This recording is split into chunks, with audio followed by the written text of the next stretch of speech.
Our featured speaker is an international best-selling author and award-winning speaker at Harvard, where she shared the stage with Suzanne Summers. Please welcome the e-commerce queen of Denmark, Lise Gottlieb.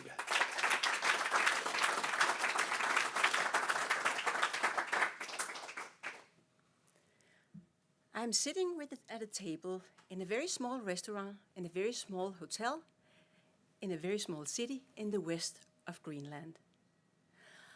In the back of the room, the radio, the TV is running with the Greenlandic news, which I do not understand. And together with me, I'm sitting with two colleagues of mine, and we are looking out the window where we can see the white snow covering the entire country, and the bay is frozen, and on the other side of the bay, there is an airstrip.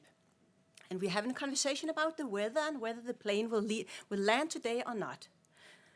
Just like all the locals.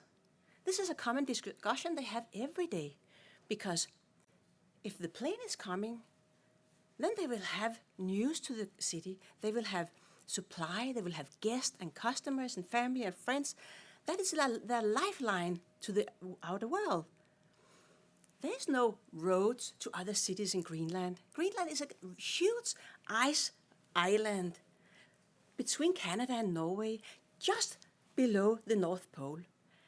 There are 50,000 people on the entire island in 11 cities, so they are very small and very isolated. And we have been there for a week, and we are discussing this weather, because if the weather is bad, then the plane cannot land. It will crash into the ice rocks. So after our breakfast, we leave and go to the office. The office is where the local Greenland authorities have their management of all their real estate, all their home and housings for the local people. And we are there to give an offer on an IT solution to manage all these this real estate in the future.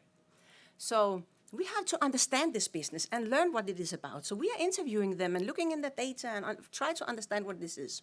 And we have been doing that for the week. And after the day, we go to our hotel for having our dinner.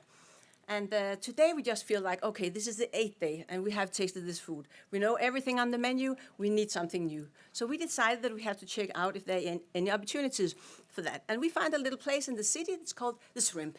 So we decided that we go there and have dinner. We knocked on the door. It looked very closed, but a man, I think he's the owner, opened the door and said, "What do you want?" Oh, I said, "We would like to eat, but we are closed." We are a Danish consultant living at the hotel. We have been here for 8 days, and we really want to taste your food here, and we are super hungry. "I know who you are. Come inside," he said. Okay, we come in. Nobody's there except from us. So we sit down at a table, and the food is coming. And after we just have been eating for a few minutes, the door opens, and in comes hundreds and hundreds of people. They fill up the entire room, and the music goes up so loud, and they just begin and dance and sing, and they really have a party. And we are sitting pretty surprised, because nobody was there 5 minutes ago. So, and suddenly a little Greenlandish lady with no teeth in her mouth, she come up to our table, and she looked to my colleague and say, "You wanna dance with me?" No, I just have to finish my dinner, he said. Oh, she asked the other one, "You wanna dance with me?" No, thank you. I just have to finish my dinner. So she looked at me, and she dragged me into the dance floor and just began to dance with me. And after we have danced around, then she threw me over to another one, and I danced with the other one, and so on. And it goes on. And they were playing, "Hands up, baby, hands up.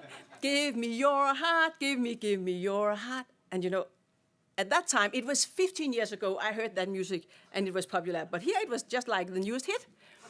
So we had a great time. The boys came on the floor, and we danced with everybody in the city, and we went back home to Copenhagen and finalized the offer. We gave it in to Deloitte & Touche, who was managing this bidding offering process to decide which one to choose. We presented to the Greenland authorities, and they were so happy with what they saw and heard that not even did we win the offer or the contract, but Deloitte decided to buy our entire company. So the lesson learned here is that this is a proof of knowing your customer is so super important. I knew everything about these people. I knew what they drink and what they liked of music. I have danced with every one of them. I knew everything from this city. So you guys here at Nasdaq, if you want success in business, if you want to make a lot of money, or if you want to sell a company, the most important thing is to know your customers.